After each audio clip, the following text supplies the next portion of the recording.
একবার পাথর মারছিল, আমার মাথার পাশ দিয়ে গেছে। অবশ্যই শঙ্কিত। আমাদের নিরাপত্তা তো অবশ্যই ঘাটতি দেখা দেবে। মহিলারা হলে মনে করেন কান থেকে জিনিস টান দিয়ে হঠাৎ ট্রেন থেকে লাফ মেরে চলে যায়। এ যেন শুনশান নীরবতা রেলওয়ের প্ল্যাটফর্ম কিংবা চলন্ত ট্রেনের ভেতরে।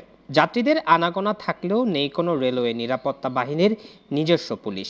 পূর্বাঞ্চল রেলওয়ের নির্দেশে হঠাৎ করেই স্থগিত করা হয়েছে আরএনবি সদস্যদের স্কট ডিউটি, আর তাতেই গা ছমছমে ভয় ঢুকে পড়েছে চট্টগ্রাম, কক্সবাজার, ঢাকা কিংবা অন্যান্য রুটের হাজার হাজার যাত্রীর মনে। বেশিরভাগ যাত্রীরাই জানতেন না তাদের সঙ্গে থেকে প্রতিটি বগির নিরাপত্তা নিশ্চিত করতেন আরএনবির সদস্যরা, কিন্তু হঠাৎ করেই সেই পাহারা তুলে নেওয়ায় বেড়েছে ট্রেনের নিরাপত্তা শঙ্কা। যাত্রাপথে চুরি, ছিনতাই কিংবা রেলওয়ের যন্ত্রাংশ রক্ষণাবেক্ষণের দায়িত্বে থাকতো এই বাহিনীর উপর।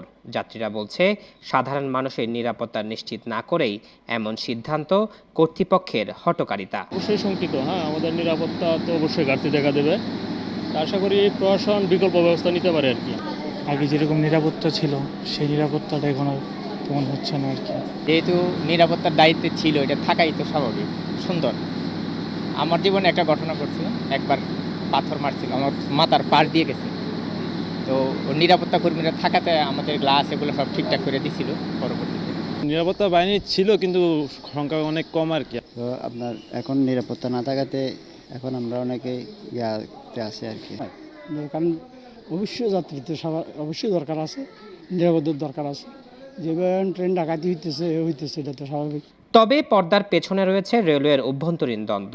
সূত্র বলছে, ঢাকা রেলওয়ে অফিসার্স কলোনির নিরাপত্তায় ৯ জন সদস্য দিতে বলা হয়েছিল আরএনবিকে, কিন্তু বাহিনী তা দিতে অপারগতা জানায়, আর তাতেই ঊর্ধ্বতন কর্মকর্তার অসন্তোষ। ফলাফল, শাস্তি হিসাবে বন্ধ হলো চলন্ত ট্রেনে আরএনবি পুলিশের পাহারা। নাম প্রকাশ না করার শর্তে রেলওয়ের এক কর্মকর্তা জানায়, এটি স্পষ্ট অভ্যন্তরীণ দ্বন্দ্ব, কিন্তু জিম্মি হয়ে পড়েছে সাধারণ যাত্রীর নিরাপত্তা।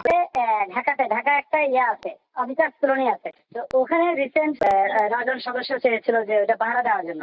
আমরা তো কোনো মানে কারো ব্যক্তিগত সম্পত্তি এগুলো পাহারা দিই না। 2016 সালের ২ নং আইনের আপনার দেখবেন যে 11 নং ধারার খ এবং গ উপধারায়, খ ধারায় লেখা আছে রেলের সম্পত্তি রক্ষণাবেক্ষণ, নিরাপত্তা প্রদান এবং সুরক্ষা করা। পাশাপাশি গ ধারায় লেখা আছে রেলে চলাচলে যে কোনো বাধা দূর করা। এটা হচ্ছে আমাদের আইনি দায়িত্ব। রেলওয়ে নিরাপত্তা আইন 2016 অনুযায়ী ট্রেন চলাচলে বাধা প্রতিহত করা আরএনবি সদস্যদের দায়িত্ব।